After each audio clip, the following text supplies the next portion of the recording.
I've broken a tooth, so excuse me if I hiss a bit on the S's. They're making me a new one for 400 quid. But that's only one of the unpleasant experiences I've had just lately. I went into a new fish and chip restaurant and ordered one of my favourite dishes, fish, chips and peas. And at the counter, as soon as I'd ordered it, I was expected to pay for it, there and then, before I sat down. No, you don't do that, not in this country.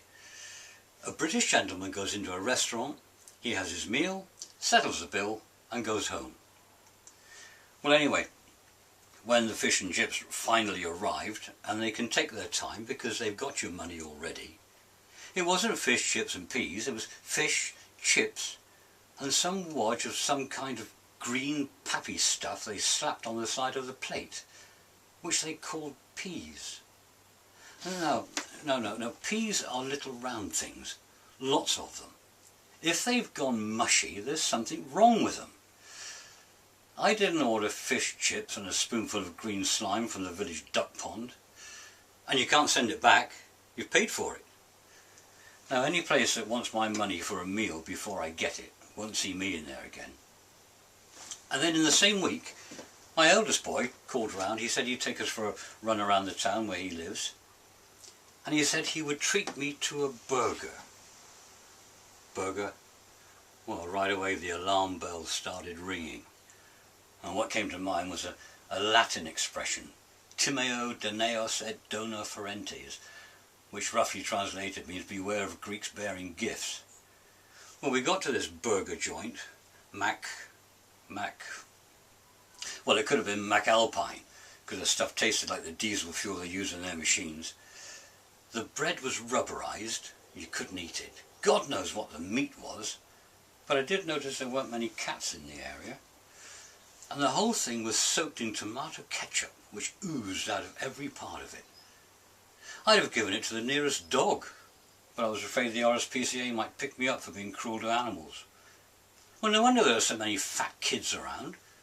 It's the combination of eating that muck and sitting all day in front of their computers getting no exercise.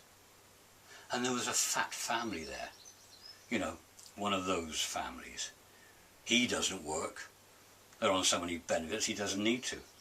Two fat kids, cramming their mouths with this slop and smearing the ketchup all over their faces. Kids that can't talk without shouting.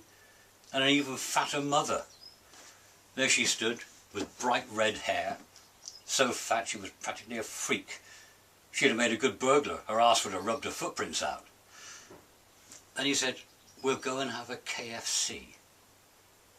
Well, no, I drew the line there. I don't eat food that comes in a bucket.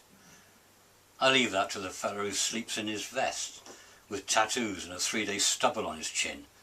You know, the fellow whose only interest in life is watching football on the idiot lantern and drinking lager out of a can. A can which incidentally he feels necessary to crush in his hand when it's empty. Kids can do that. And you can't call these places cafes or caf or snack bar. No, these days it's known as an eatery. Eatery? What the hell is that? That's not a word, is it? I don't go to bed in a sleepery, and my lavatory's not a crappery. Fast food. That must be a reference of how quickly I move away from it. Well, you can keep it. I don't want any more of it.